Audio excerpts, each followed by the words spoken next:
Loving Sairams, and welcome to everybody. It's nice to see new faces and nice to see old faces as well. Well, not that you're old, but nice to see faces from the past.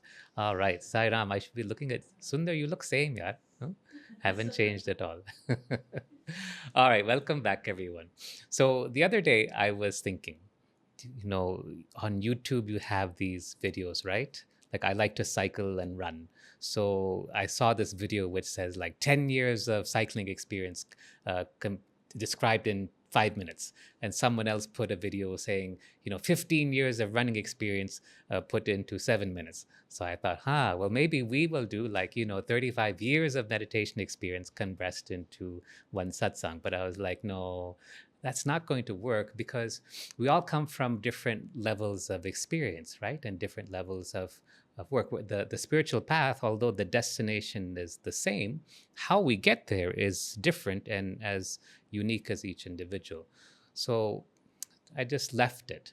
And later, I was looking at, how do we help other parts of ourselves? We're all one and the same, right? How do we help other parts of ourselves to go deeper into their meditation? And so I came upon the sage Tilopa. Tilopa was a sage from the 10th and 11th centuries, born in West Bengal.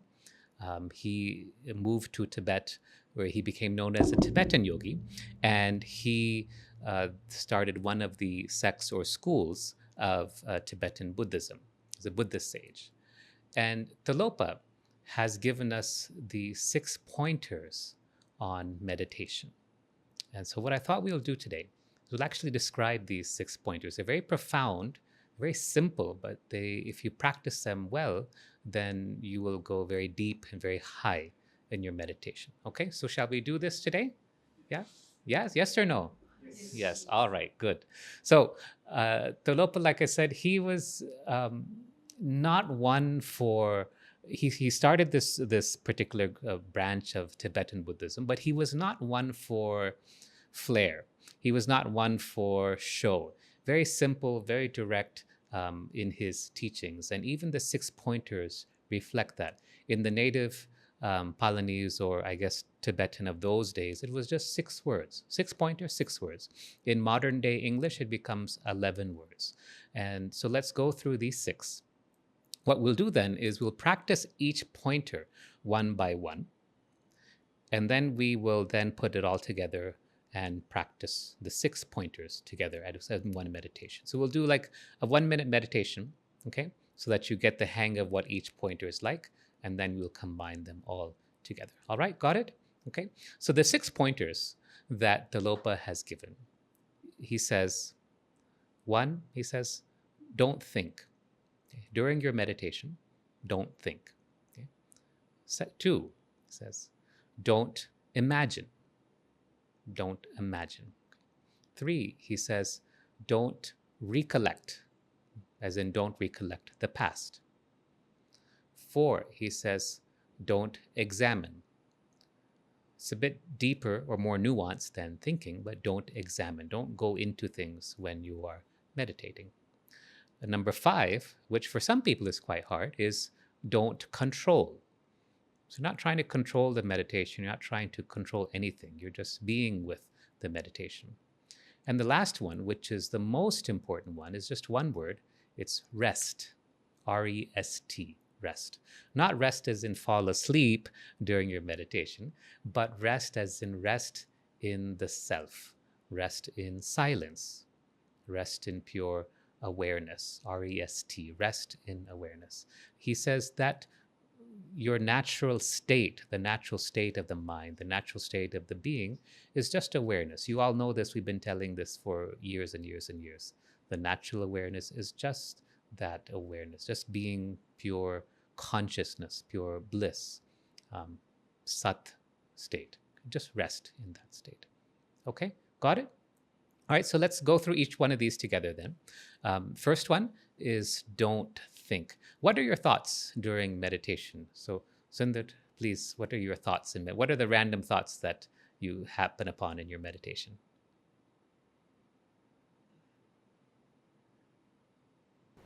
Yeah, I think of being close in the close proximity of Swami, I try to That's a very sci student answer. No?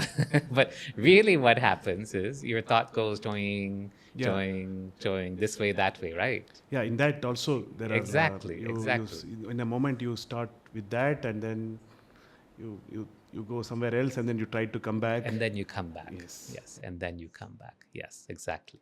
So it's natural for the mind to waver during meditation. Yes, but then you come back. So, what see, there's many different types of meditation, right? Some meditations are guided, and some have a particular technique, and some are just very free, where you're just watching or being the witness.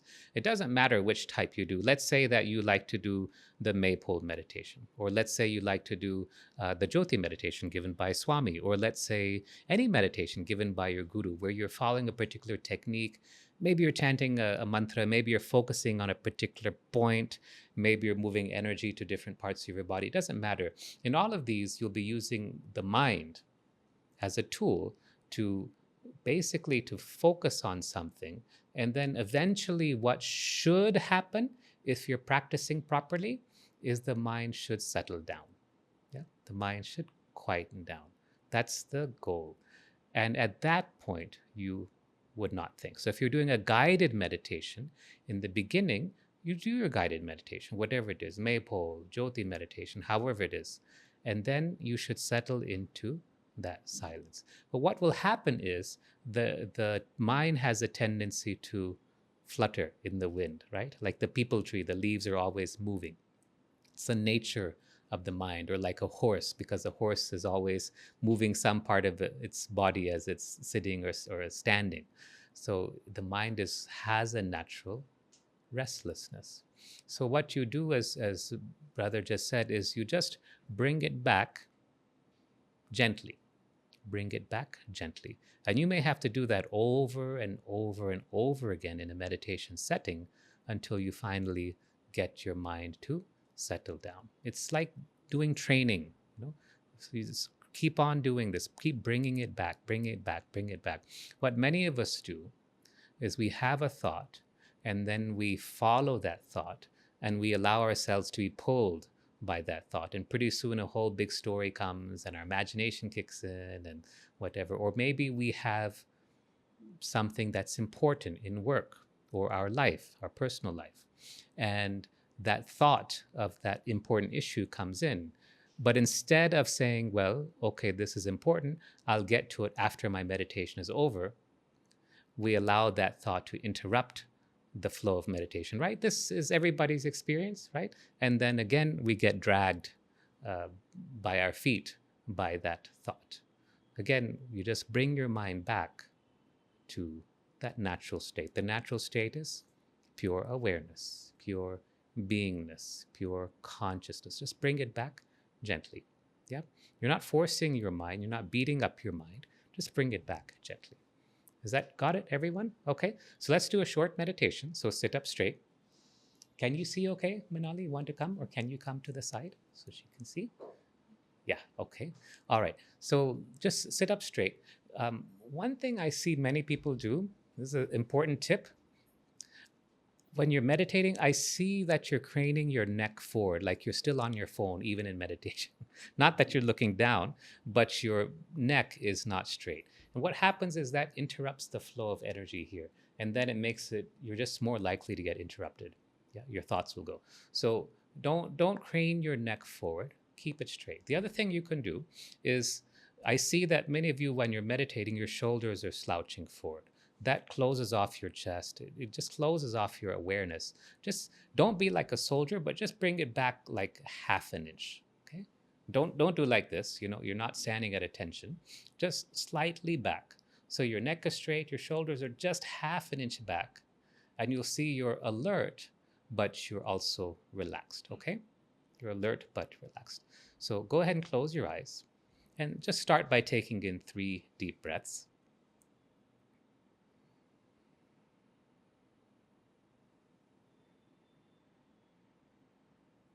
And then settle into whatever meditation that you do currently, whatever you prefer.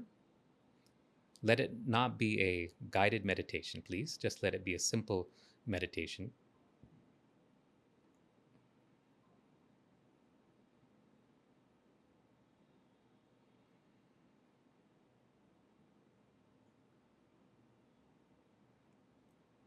and try to savor the quiet, the silence inside.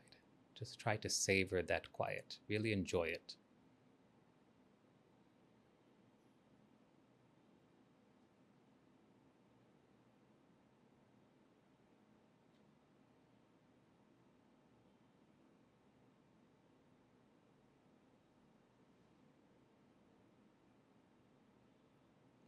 Okay? Relax and come back. So that's the first pointer. Don't think. Don't think. You will think, and the moment I tell you don't think, then you will start thinking again. It's natural. But again, go back to that silence, go back to that quiet inside. Don't think. Okay.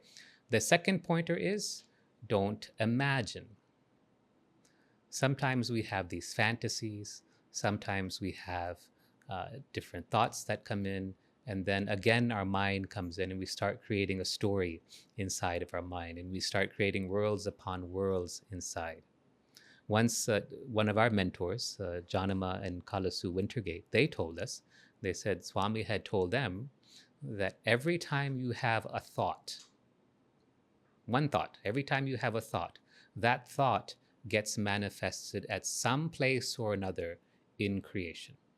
Okay? Every thought that you have will get manifested at some place or the other in creation. Now imagine why it's so important then to watch your thoughts. And when we imagine, then we imagine all sorts of unnecessary things.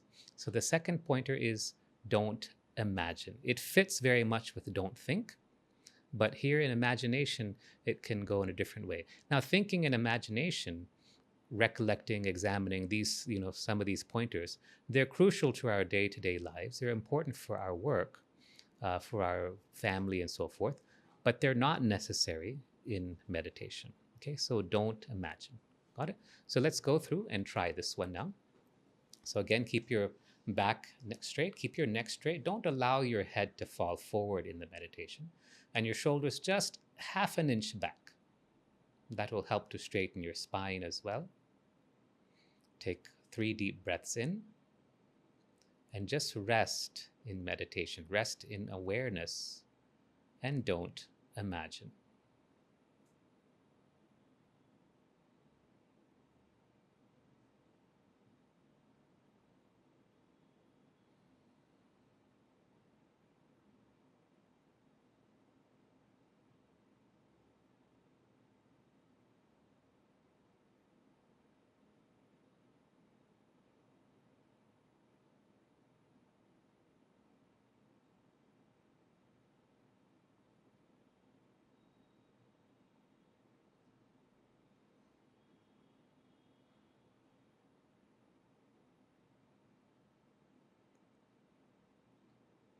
Okay, relax and come back.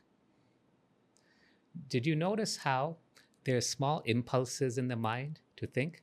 Like you're saying, okay, Srikanth told me not to think, not to think, not to think, don't think, don't imagine. But did you see how there's impulses that come on their own? Yeah, like bubbles coming from a spring of water. Yeah, so that's a tendency that we will have for some time until you learn to settle down the mind. So it's a normal state in the beginning or intermediate stages of meditation. So don't imagine. Okay. What's the next one? 2 pointers down. What's the next one? Don't think, don't imagine, don't recollect the past. Okay. So what is it that comes up from the past in your meditation? Is it past hurts, past resentments, past experiences, past fears, memories? Right. It could be some random thing. It could be something that happened yesterday. It could be some funny thing that happened to you. It doesn't matter. It can be good or bad. Yes. But don't recollect. And this recollection gets in the way of meditation. In meditation, you're meant to what? According to Tilopa, rest in the self. Yeah. Okay. So rest in the self. By the way, we had sent out a quiz, no? Online for some of you. Yeah, most people did pretty well. What is Swami's definition of meditation? Do you remember? What does Swami say is meditation? Meditation is what? Merging with God, merging with God. So meditation is merging with God. And he says, for how long should you meditate? He says meditation is what? 24 hours a day. Meditation is 24 hours a day. A good student will remember these exact words. Okay, so what I want is for your memory to be so sharp that when Swami says something or you hear something that Swami has said, your memory is so sharp you remember it exactly as told without changing it even this much. Okay?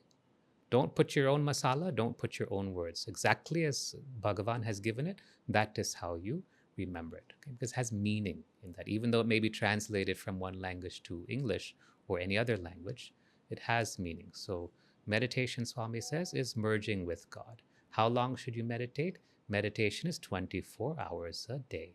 Okay. So in this third pointer, don't recollect. We're asked not to recollect or remember anything from the past. Okay. So shall we do this now? All right. Again, sit up straight. Keep your back and neck straight. Bring your shoulders just slightly, like half an inch back, just to keep yourself straight. If you want, you can feel like there's a string attached to the top of your head, pulling you straight up. Take a few breaths to get centered. And then just remain in silence, merged with God. Don't recollect.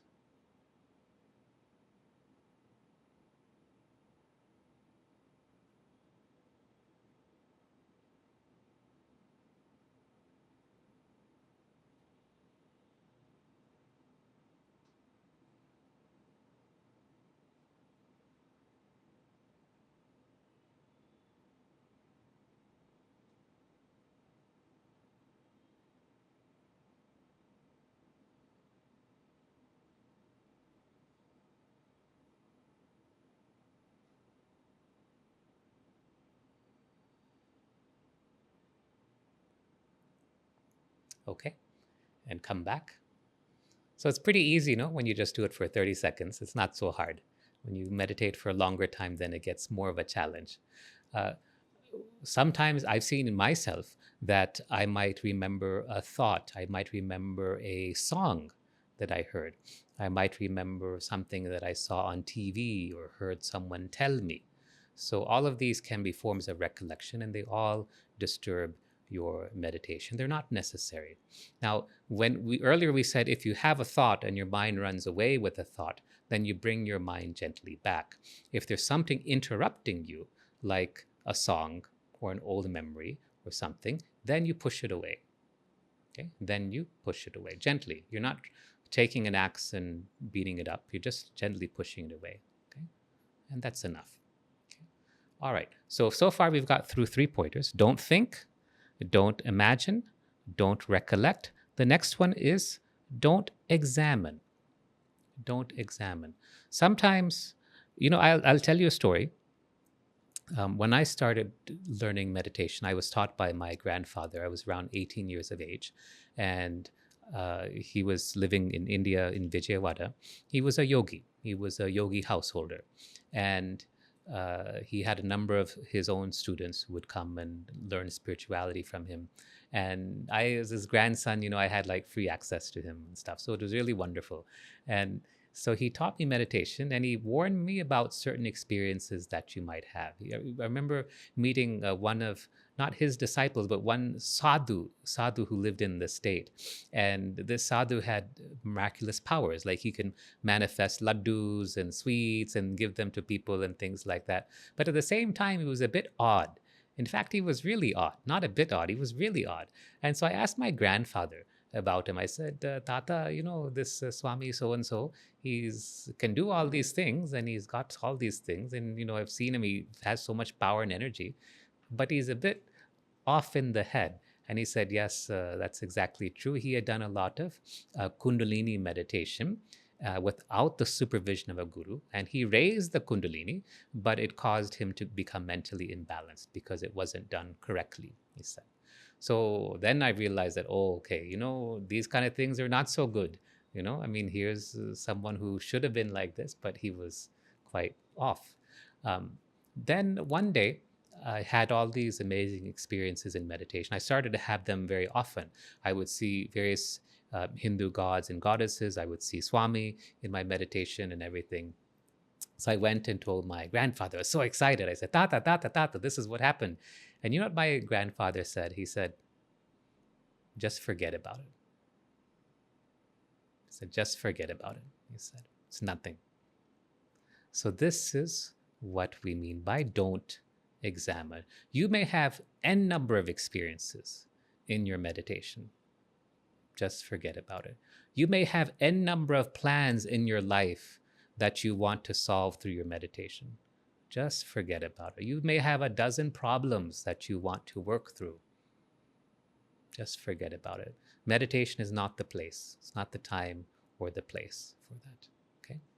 Meditation is to merge with God. And when you know that you're one with God, then automatically the answers will come to you anyway.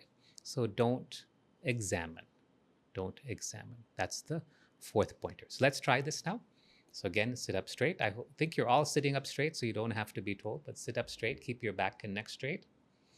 Take in a few breaths to get yourself settled.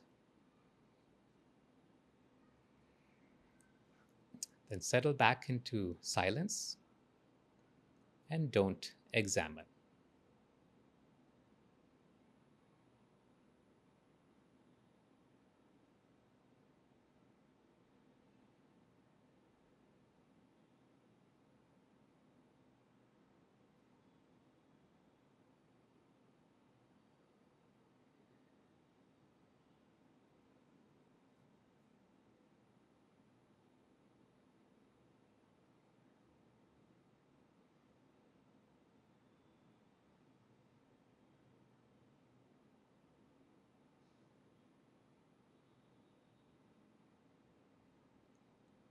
And come back. Yeah. So still, I can see that there's still the impulses of thoughts are going on in your mind. And come back to the first pointer, don't think. Actually, if you think about it, I mean, don't think, but if you think about it, uh, imagination, don't recollect, don't imagine, don't examine, and the next one, don't control. It's all coming from don't think, right? I mean, they're all just offshoots of that one thing. But what happens is sometimes we tend to recollect a lot. Sometimes our imagination runs wild. Sometimes we tend to examine things. It could be even, in certain types of meditation, you get a lot of energy flowing through your body. And so you say, wow, oh, I'm having all these experiences. Just forget about it. It's not important. Okay. All right, the final one, well, number 5, for some people, like I mentioned, is actually quite difficult. That is, don't control. Don't control. Okay, so here you're trying not to control your meditation. You're trying to not even control your thoughts when you get to advanced stages. What happens is you just let your thoughts go. You let things go, but you don't identify with them. See, as long as you think I am having these thoughts, then you're taking responsibility for them, and you will get dragged away by your feet by these thoughts. So, a, an alternative way is just to witness the thoughts, just to witness what happens without getting involved. And this is part of what don't control means. Also, don't try to control your meditation.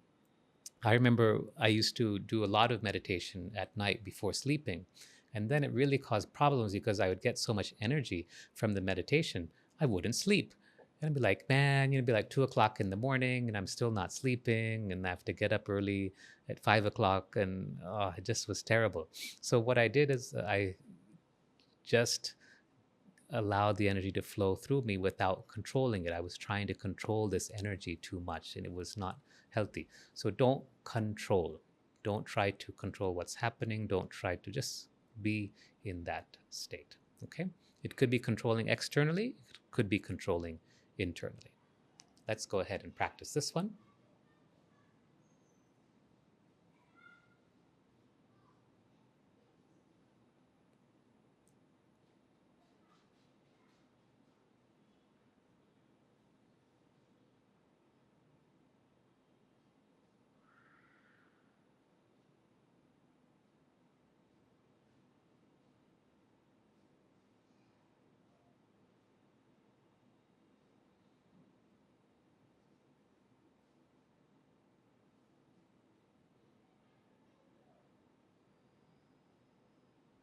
and relax. See? So now you're getting it, no? Now your mind is quieter after doing this a little bit. Your mind is starting to settle down. So good. Good. So we've covered the first five, right? So don't think, don't imagine, don't recollect, don't examine, and don't control. These are the first five. Now, the last one is the most important. So, Tilopa, save the best for last. And the last one is just one word, rest. What does that mean, rest? What do you think? Sri Jayanti, what do you think he means by rest? Just that rest in that quietness, the stillness, or when everything is kind of subdued, I think it automatically comes. It comes, yes, it comes automatically. Just rest. Rest in the self. It does not mean sleep during meditation. Someone asked me, Dr. Saab, he said, sometimes I meditate and I fall asleep. Is that okay? I said, no, it's not okay because you're not really meditating. Uh, so it doesn't, so rest means rest in awareness, rest in consciousness, rest in the self, rest in that pure bliss that you are. That's what rest means. Tilopa says that our natural state, and Swami says the same thing, your natural state is pure beingness, right? That's all. So you're just resting in that. So once you get through these first five things, then it becomes natural for you to be able to rest. And I will tell you, if you do this, you will get the best meditation of your life. Your meditation will go zoom so fast if you can do these. The 6 pointers from Tilopa are simple, but they're very, very powerful. So let's practice this last one now. So first of all, make sure you're ready. Don't think, don't imagine, don't recollect, don't examine, don't control. These five are prerequisites so that you can rest. Okay, let's begin. Make yourself comfortable. Back and neck straight. Shoulders just slightly back half an inch or so. And just rest.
If you're having trouble, just go back to the first 5 pointers and then come back to resting.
And come back.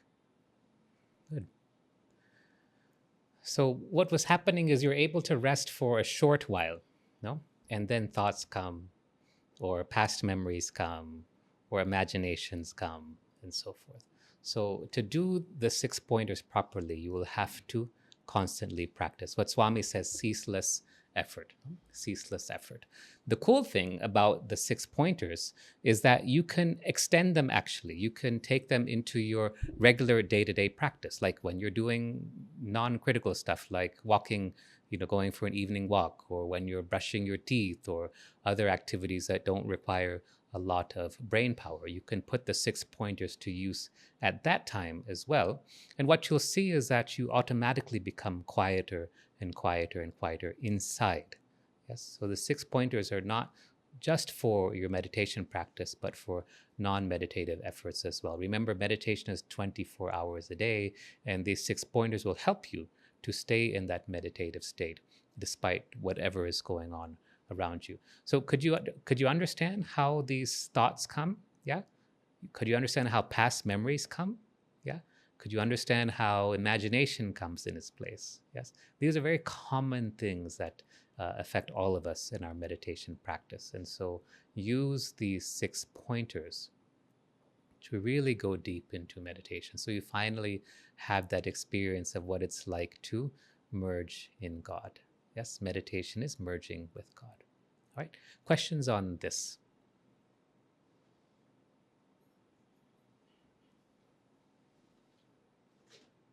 I had tried the don't recall and don't imagine for the last few days and felt much lighter during that time of practice.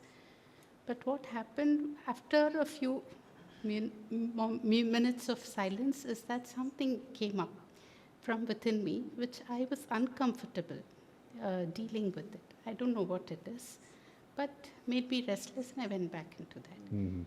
So, how do we handle that? So you're just having to tame the monkey mind. The monkey mind will come at the most inconvenient moments, and it will really torture you, just like a monkey. And the other day, I was running up Nandi Hill. I like to run, so I was running up the hill, and I saw some monkeys, and they were eating wild mangoes from one of the trees. But how they eat, they just take one bite this way, that way, and then they throw it down.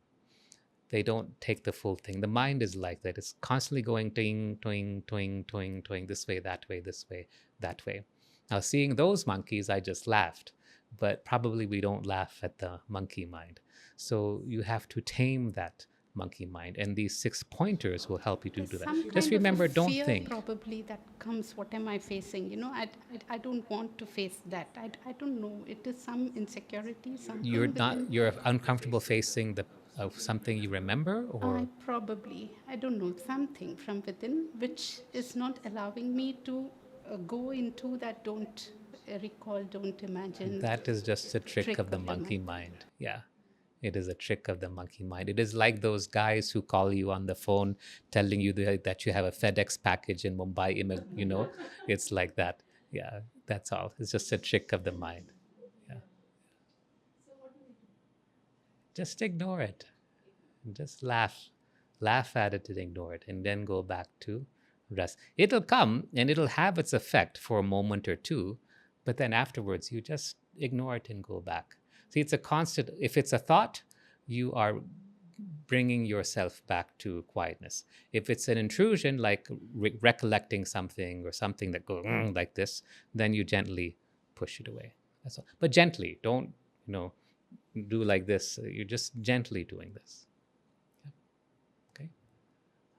Other thoughts, questions? So there's a lot about visualization that is talked about these days, right? So that's not a part of meditation then, is it? So when you learn to cycle, what did your parents do when you learned to ride a bike? With the They put support training wheels. wheels, right?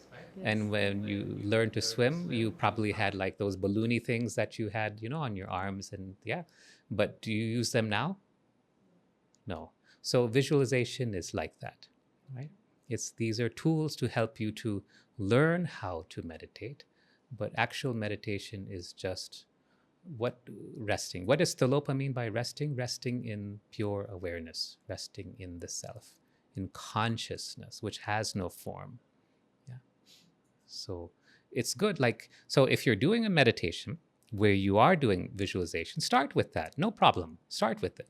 But eventually you should reach a state where you go beyond thinking, recollecting, imagining, examining, controlling, and you're just resting, right? Just like the training wheels help you to ride your cycle, the visualization will help you, but it's not the goal is not the technique.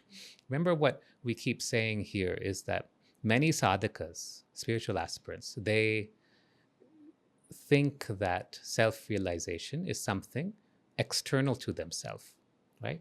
That I have to reach self-realization. I have to be self-realized. I have to like get it, like as if I have to go to the grocery and buy tomatoes and potatoes. No, it's not like that.